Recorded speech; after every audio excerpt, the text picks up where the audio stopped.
Bendiciones mis hermanos, sean bienvenidos a un estudio más. Ya es jueves 6 de julio, le damos gracias al Señor que nos permite poder seguir estudiando la palabra del Señor. En esta ocasión, como ya lo vio al principio, el tema que vamos a estar hablando son los náufragos de la fe.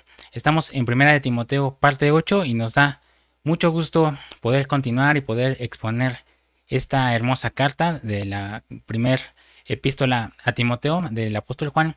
Y le pedimos al Señor que nos siga dando oportunidad de concluir esta serie de epístolas. Ha sido de mucha bendición el poder estar estudiando desde Romanos y ahora hasta Primera de Timoteo.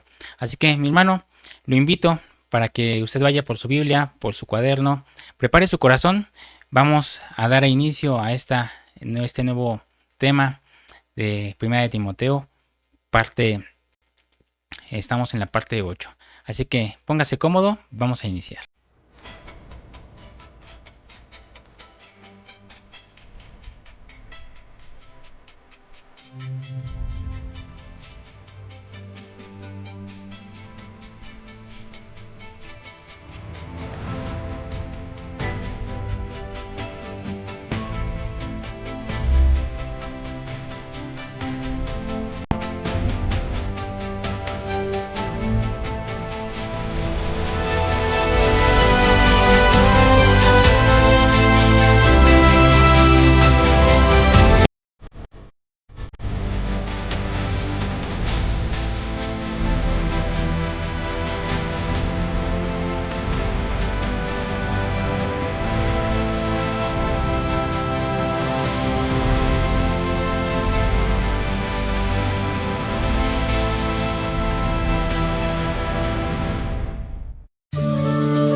Bendiciones mis hermanos, qué gusto es que siga usted aquí con nosotros, sea bienvenido, reciba un enorme saludo, un enorme abrazo, nos da mucho gusto verlo aquí ya conectado, déjenme en los comentarios quién ya está, dígame sus nombres y nos da mucho gusto poder compartir la palabra el día de hoy, es un enorme privilegio, una enorme bendición.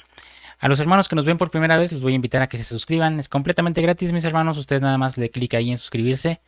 Y no olvide activar la campanita para que le lleguen todas las notificaciones. También les voy a agradecer si desde este momento dejan ustedes su like para que más personas nos puedan ver. También lo invito, si usted tiene alguna duda, alguna pregunta, alguna aportación, nos puede escribir a este correo sablevision.yt@gmail.com. Ahí con mucho gusto los podemos atender. También en el área de comentarios usted puede estar ahí comentando, mi hermano, y no importa el día, no importa la hora que usted nos esté viendo, el día que usted comente, siempre estamos al pendiente de poder contestar a la brevedad. Así que siempre estamos ahí al pendiente de los comentarios para que usted se sienta cómodo en escribir, sepa que su comentario va a ser contestado. Así que no se preocupe por si ya pasaron semanas, si ya pasaron días, meses, años. Usted ahí escriba, siempre estamos al pendiente de todos los comentarios, mis hermanos. Así que tenga esa confianza. Pues hermanos, el tema que vamos a ver el día de hoy, como ya lo vio en el inicio, ya lo vio en la miniatura, es los náufragos de la fe. Estamos estudiando ya la parte 8 de Primera de Timoteo y nos da mucho gusto, ¿verdad? Que hay muchos de mis hermanos que siguen perseverando en la palabra, están aquí constantes en todos los estudios que damos y es de gran bendición mutuo de ustedes y de nosotros al poder compartirlo, que podamos estudiarlo juntos. Acompáñenme a la primera carta de Timoteo 1:18. Vamos a iniciar.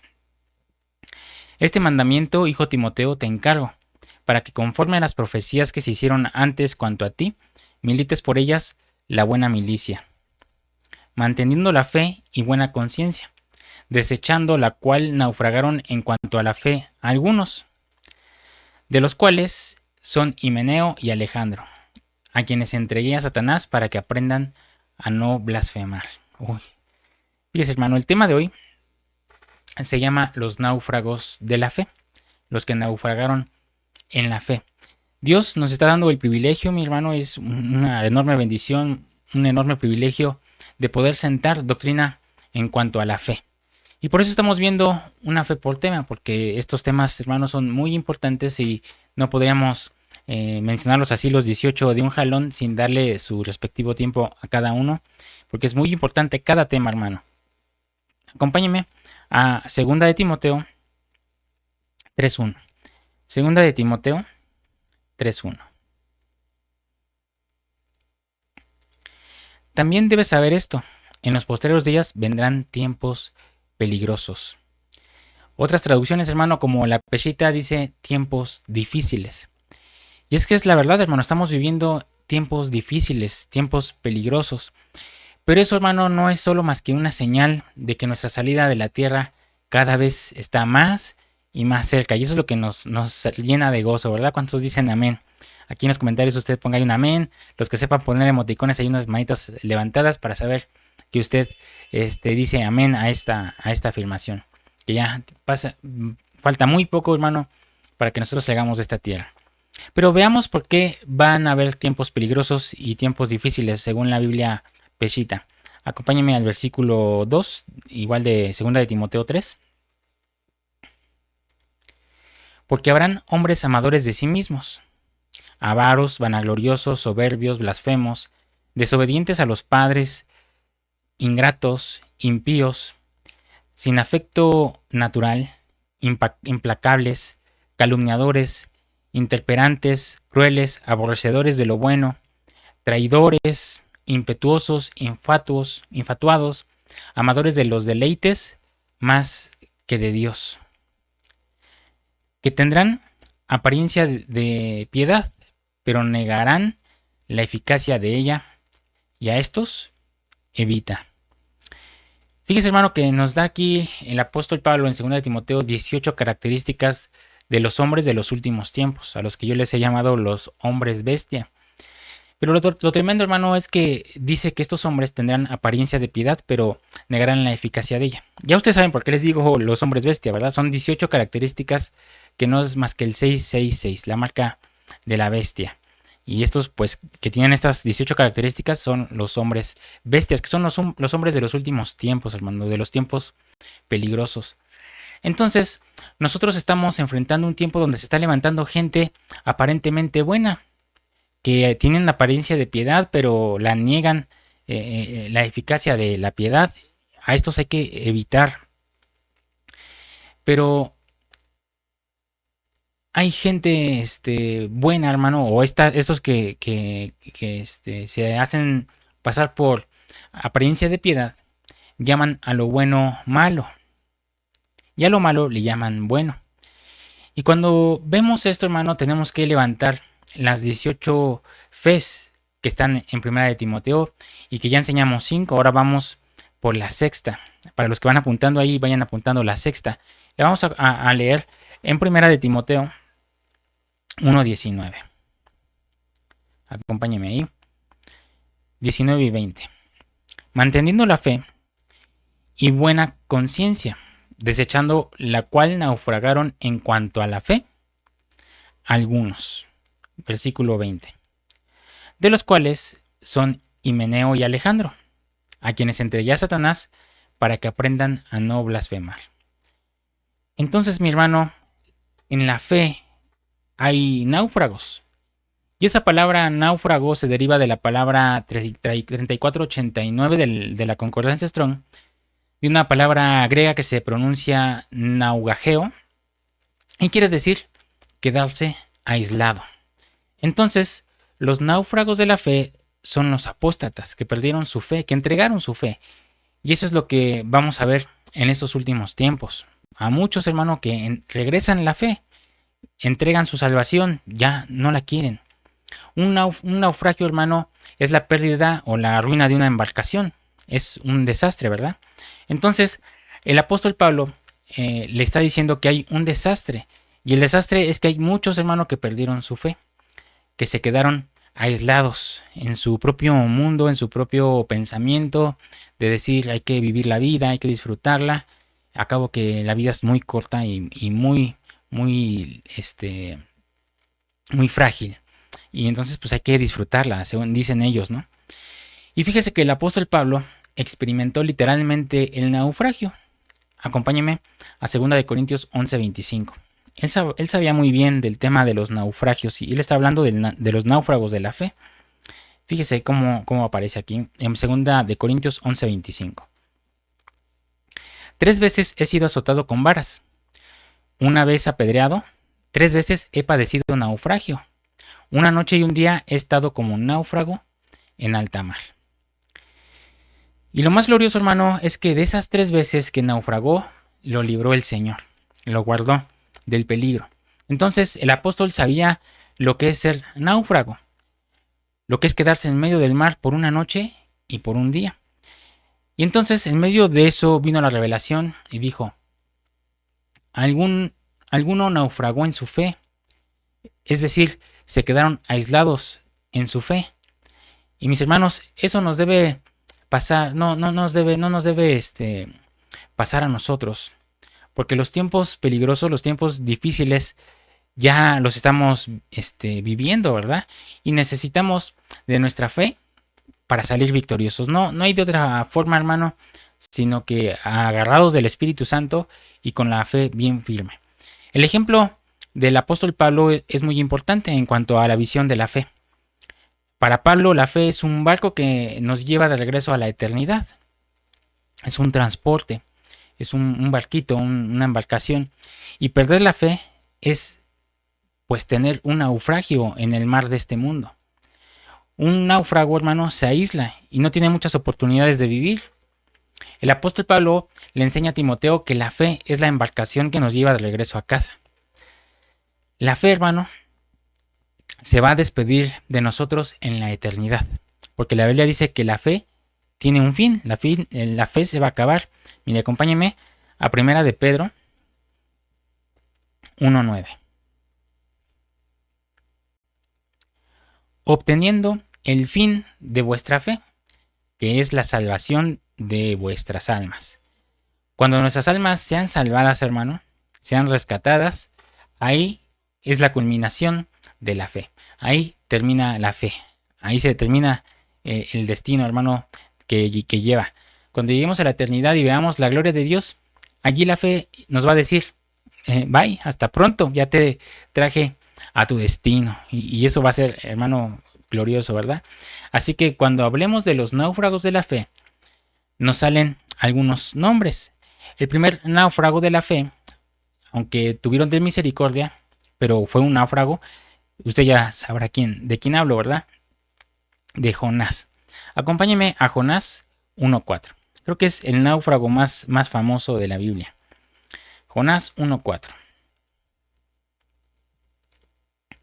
Pero Jehová hizo levantar un gran viento en el mar, y hubo en el mar una tempestad tan grande que se pensó que partiría la nave.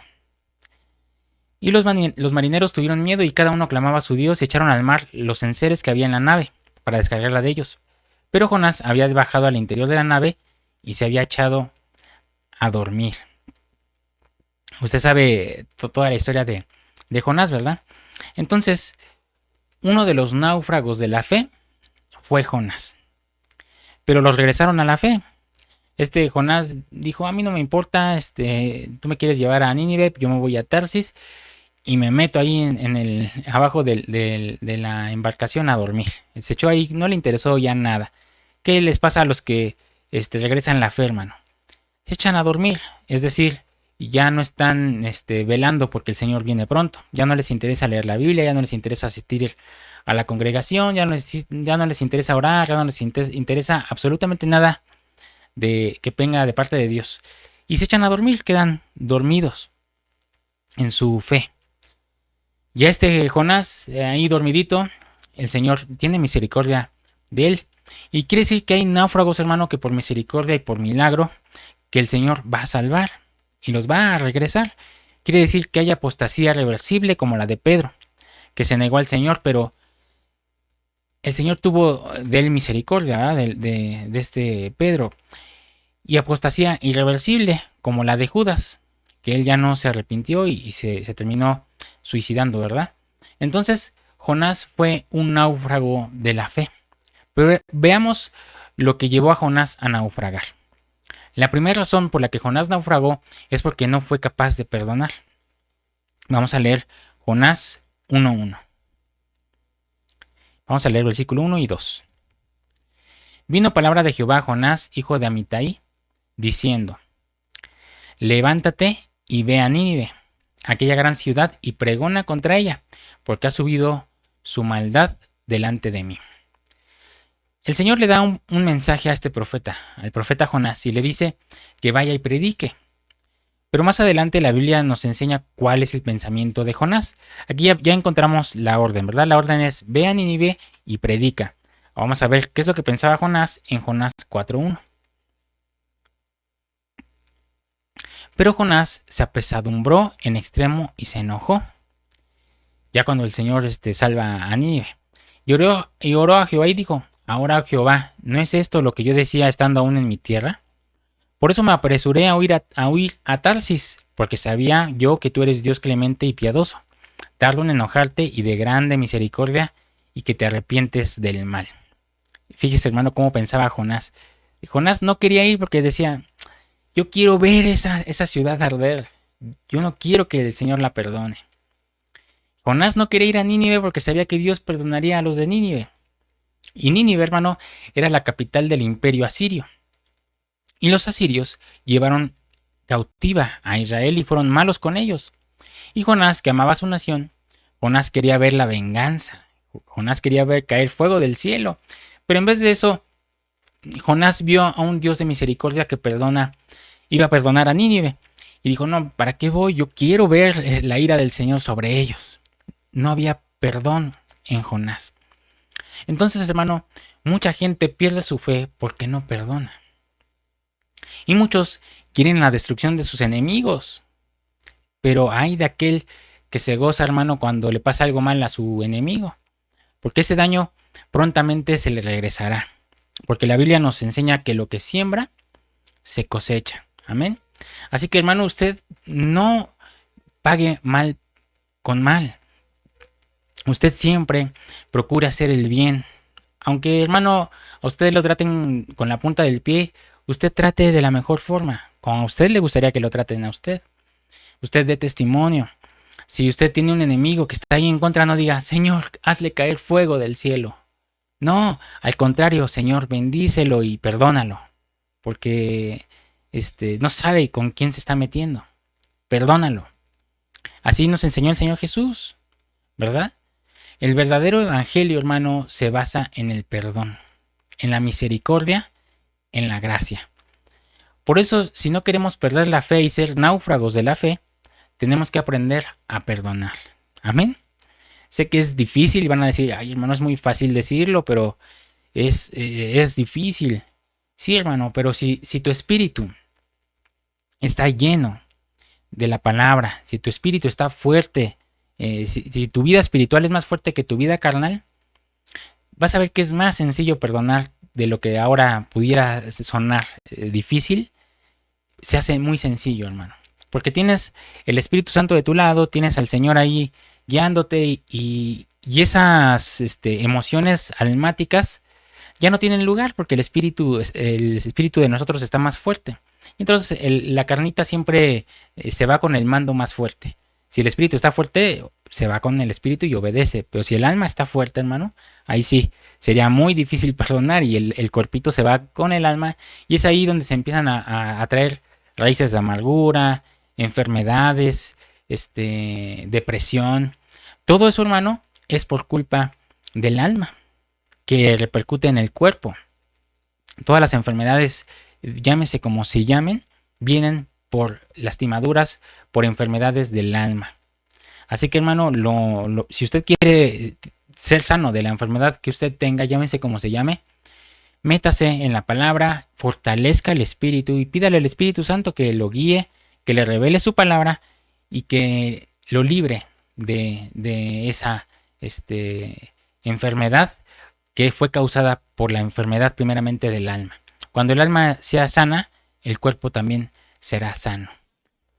Veamos lo que la Biblia habla acerca del perdón. Acompáñeme a Salmo 103, al Salmo 103, 1. Acerca de lo que tenemos que hacer con el alma, hermano.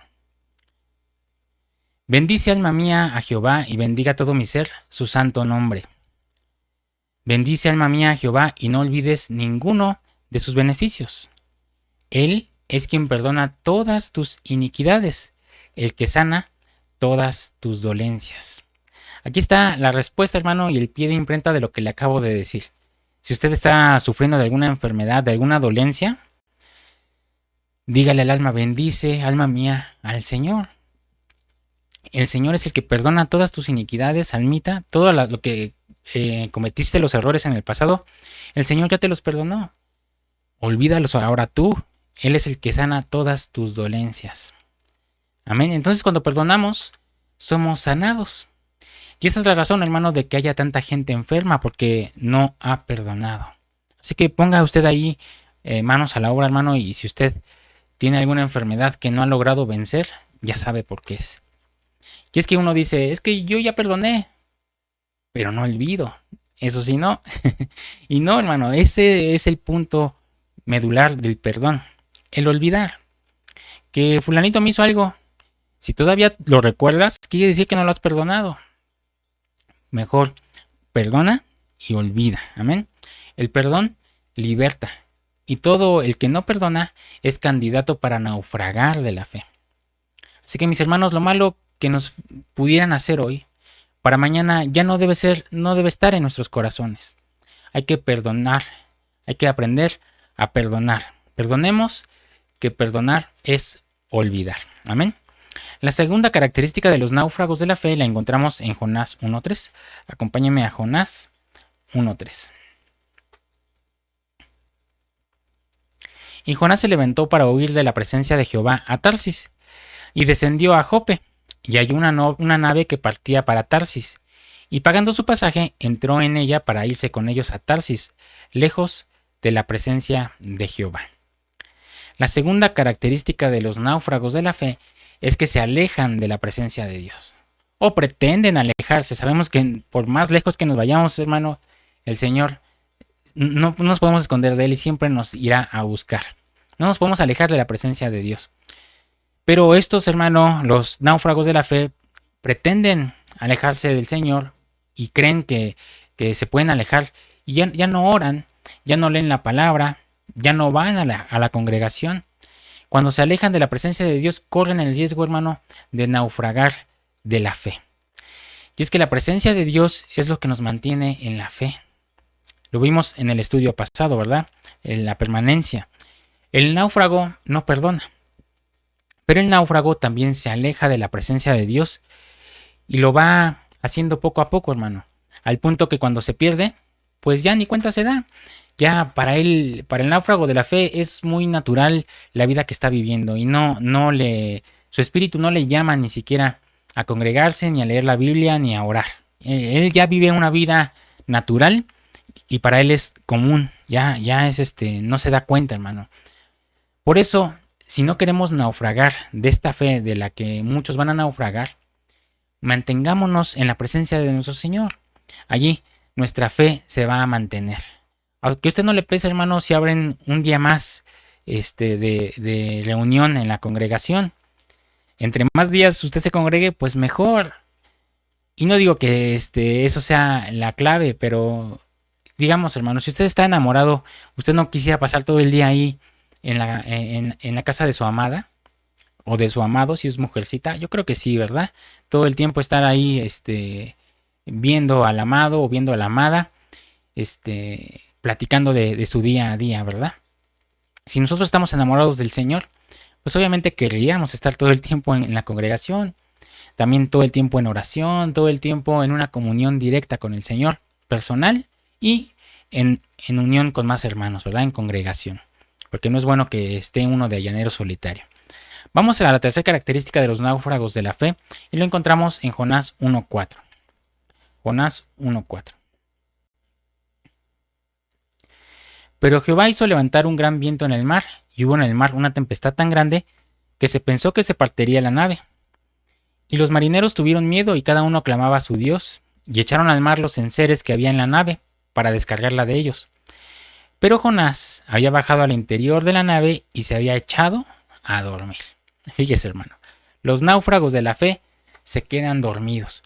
Y estamos hablando de dormir espiritualmente, hermano. Aunque también hay hermanos que se duermen en la iglesia, pero dejémoslo a un ladito. Estamos hablando de los que se duermen espiritualmente. Y si estamos constantemente en la presencia de Dios, hermano, en la comunión con los hermanos, es decir, congregándonos, ¿quién se va a quedar dormido así? Nadie, ¿verdad? Es más sencillo quedarse dormido en casa solo. Pero los náufragos de la fe se duermen. El alma se relaja y se vuelve impía. Es ahí los peligros, hermano. Unos dicen, yo creo que ya serví demasiado, ya le serví al Señor en toda mi juventud, pues ahora me voy a retirar. Pero hermano, en este evangelio no hay retiros. Aquí es hasta que el Señor nos recoja cuando ya vamos a dejar de trabajar. No nos durmamos, hermano, no nos relajemos. Involucrémonos en algo en la congregación. Si usted, hermano, le gusta la alabanza, le gusta cantar, involúcrese en el grupo de cantores. Si a usted le gusta la música, agréguese a los músicos. Si usted no sabe ningún arte musical ni cantar, pues pídale al pastor que le permita limpiar las sillas. Involúcrese en recibir a los hermanos. No sé, hay infinidad de cosas en las que se ocupan a los hermanos en la congregación, que ahora ya muchos no quieren trabajar, mejor que lo hagan la familia pastoral, el hijo del pastor, el pastor mismo, que ya hay muchos pastores todólogos que hacen todo, hay otros pastores que no hacen nada, y hay un desbalance, hermano, pero hay que balancear las cosas. No nos durmamos, no nos relajemos. Le hago la invitación, la sugerencia, le digo que esto es exposición, no es imposición. Si usted quiere experimentar algo nuevo, involúcrese en la congregación, verá qué bendición va a ser para su vida. Y claro que está, hermano, que el privilegio de servir no nos salva, pero nos mantiene despiertos. Usted no se va a hacer más santo, no va a ser más salvo por limpiar las sillas o por estar en el área de cantores o en el área de músicos, ¿verdad? Usted no va a hacer eso, sino que se va a mantener despierto y en constante actividad. La cuarta característica de los náufragos de la fe es que a los náufragos de la fe Dios les va a dar la oportunidad de volver al camino. Vamos a leer Jonás 1.15. Jonás 1.15. Y tomaron a Jonás y lo echaron al mar, y el mar se aquietó de su furor. Fíjese, hermano, quiere decir que la tormenta era para despertar al náufrago. Porque hay problemas en tu vida, hermano, para despertarte. Y el problema se va a terminar cuando despertemos. Por eso hay muchos hermanos que dicen, ay, hermanos, que yo salgo de una y entro a otra. ¿Por qué el Señor me permite pasar por estas situaciones? Pues fácil y rápido, para despertarte, hermano. Si constantemente sales de un problema y entras a otro, es porque estás dormido y el Señor te quiere despertar, quiere que vuelvas al primer amor.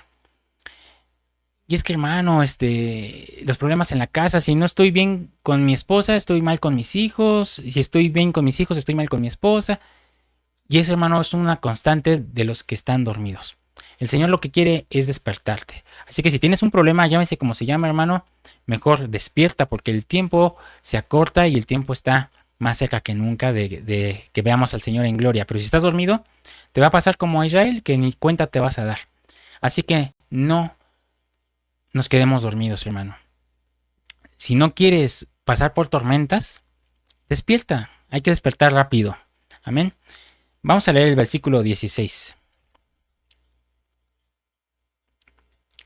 Y temieron aquellos hombres a Jehová con gran temor y ofrecieron sacrificio a Jehová e hicieron votos.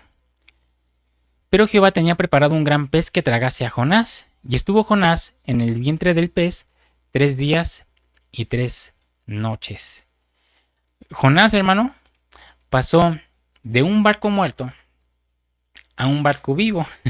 Un pecesote que se lo tragó, un barco que tenía un sistema nervioso. Era un sistema vivo, hermano. Igual que a usted y a mí, que íbamos en un barco muerto, en un sistema muerto que era el mundo, y después nos metieron a un barco vivo que es la iglesia. Amén. Entonces ahora Jonás iba en un barco vivo, porque cuando Dios haga volver a los náufragos, será para darles la oportunidad de arrepentirse. Porque a todos les será dada esa oportunidad, hermano, oportunidad que hasta Judas le dieron, solo que Judas la despreció. Porque dice la Biblia que cuando Judas se le acercó al Señor, Jesús le dijo, amigo, ¿con un beso me entregas? Y ese era el momento para que Judas se arrepintiera. Esa fue la pauta. Todo náufrago, hermano, de la fe va a tener una sobrenaturalidad donde Dios le va a dar una última oportunidad para que se arrepienta. Y justamente, hermano, la pandemia fue una de esas sobrenaturalidades para muchos que estaban naufragando en la fe. Los que estaban tibios, hermano, se calentaron, pero muchos también se enfriaron. Les dio el Señor esa pauta para acercarse y en lugar de acercarse se alejaron más. Pero Jehová tenía preparado un gran pez para Jonás y estuvo 3 días y 3 noches. Y estuvo 3 días porque le iban a tratar el espíritu, el alma y el cuerpo. Por eso el Señor vino a dar la señal de Jonás para despertar a todos los dormidos. Amén. Pero veamos a dónde llevó este barco vivo a Jonás. Porque Jonás iba para Tarsis, pese a que el Señor lo mandó a Nínive. Entonces el Señor le mandó un barco vivo para corregir su destino, ¿verdad?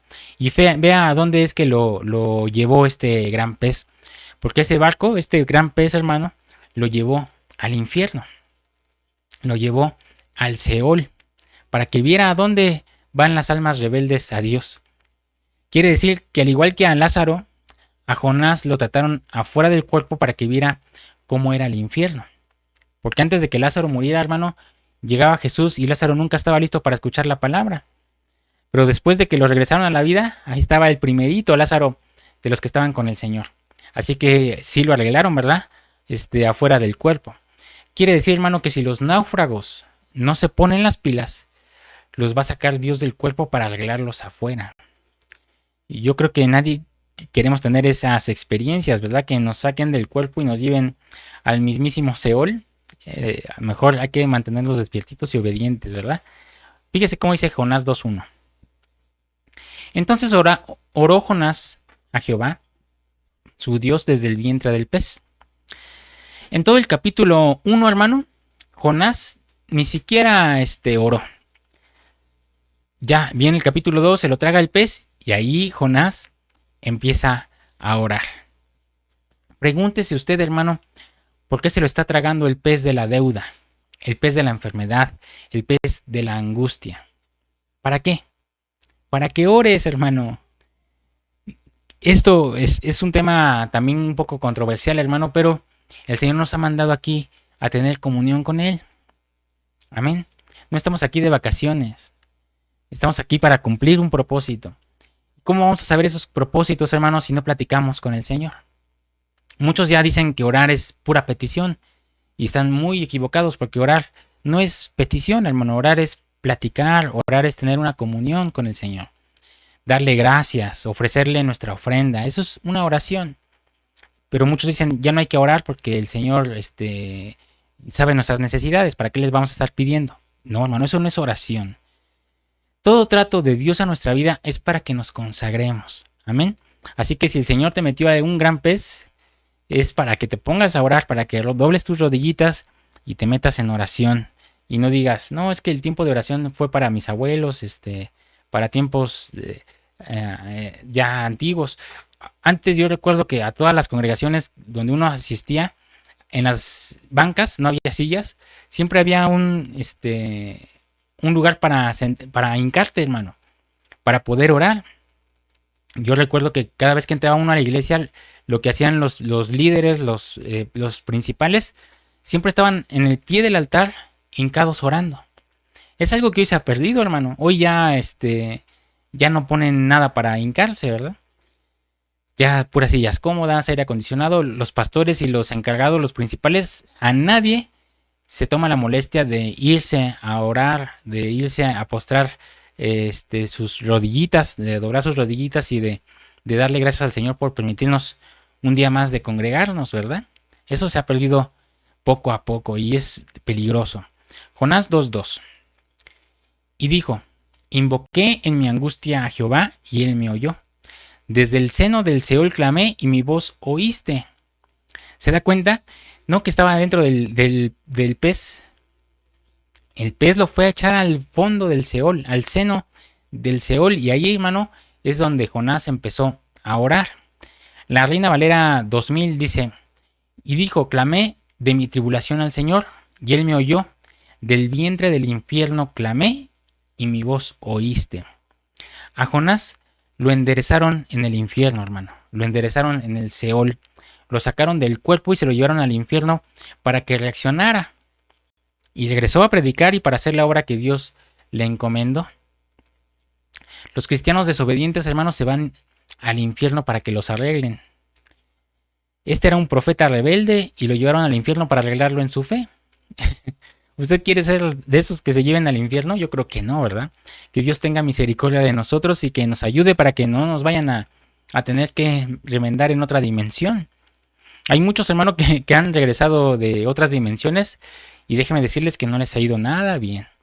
Regresan ya trastocados y desviados de la doctrina principal. Pero Jonás no se quedó en el infierno. Dios tuvo misericordia con el náufrago y lo sacó para que predicara su palabra. Cuando aprendió lo que tenía que aprender, lo sacó. Vamos a leer el versículo 3, Jonás 2:3. Me echaste a lo profundo en medio de los mares y me rodeó la corriente. Todas tus ondas y tus olas pasaron sobre mí. Entonces dije, desechado soy de delante de tus ojos, mas aún veré tu santo templo. Las aguas me rodearon hasta el alma, rodeóme el abismo, el alga se enredó en mi cabeza. Fíjese todo lo que pasó, hermano.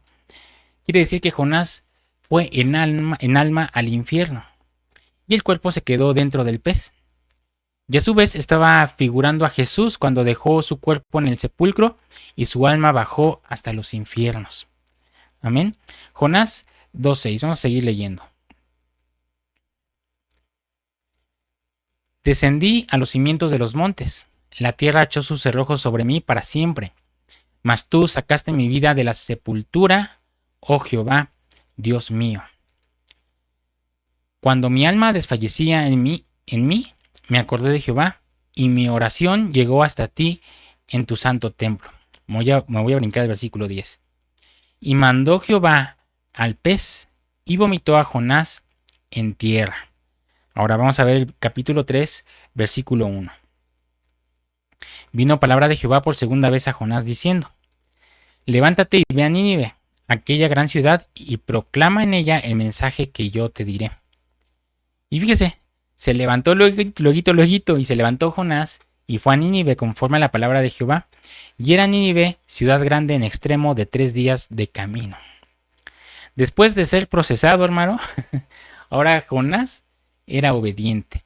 A ella no dijo, ay Señor, pero los vas a perdonar, ¿para qué quieres que vaya? De todas maneras ya sé cuál es tu voluntad. Yo sé que eres perdonador. No, ya, calladito. Inmediatamente se levantó Jonás y fue a Nínive. Y aún le hacían falta 3 días de camino. Fíjese, hermano. Pero después del trato que tuvo, ya no respingó, ¿verdad? Hay muchos náufragos, hermano, que creen que esto es un juego. Pero el evangelio no es un juego, hermano. Así que alistémonos hoy y mantengámonos en obediencia para que no nos tengan que alistar en otra dimensión, ¿verdad? Afirmemos nuestra fe en la presencia de nuestro Dios. Amén y amén. Pues mis hermanos, espero les haya sido de bendición este tema. Espero que usted, mi hermano, se ponga las pilas y no se quede dormido como muchos ya han quedado. Como Jonás, que se fue allí a dormir abajo del barco. Y no vaya a ser que el Señor mande un barco vivo para que lo lleve a otra dimensión para despertarlo. Amén. Metámonos en congregación, hermano, metámonos en consagración, metámonos en oración, en la palabra, estudiemos, escudriñemos, tengamos disciplina, hermano. Esa es la palabra. Si no, uno no tiene disciplina, todo se le hace muy difícil. Pero si, hermano, nos disciplinamos y nos ponemos a orar, tenemos un tiempo de oración, tenemos un tiempo de escudriñar la palabra, un tiempo de devocional con nuestra familia, un tiempo para ir a la congregación, todo va a fluir, nos va a mantener despiertos y la fe nos va a mantener ahí en salvación. Amén. Pues mis hermanos, me despido por hoy. Si ustedes tienen alguna duda, algún comentario, alguna aportación, nos la puede hacer llegar aquí al correo sablevisión.yt@gmail.com. Y hermanos, si usted es la primera vez que nos ve, lo invito a que se suscriba, es completamente gratis. Sablevisión, es que ahí active la campanita y ayúdenos dejando un like para que le llegue a más personas este material. Amén. Pues mis hermanos, me dio mucho gusto estar con ustedes, una enorme bendición el poder compartir y exponer la palabra con ustedes.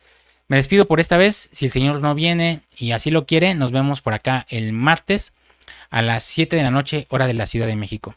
No se pierda este sábado, entre 7 y 9 de la noche, guiados por la palabra ahí con mi esposita.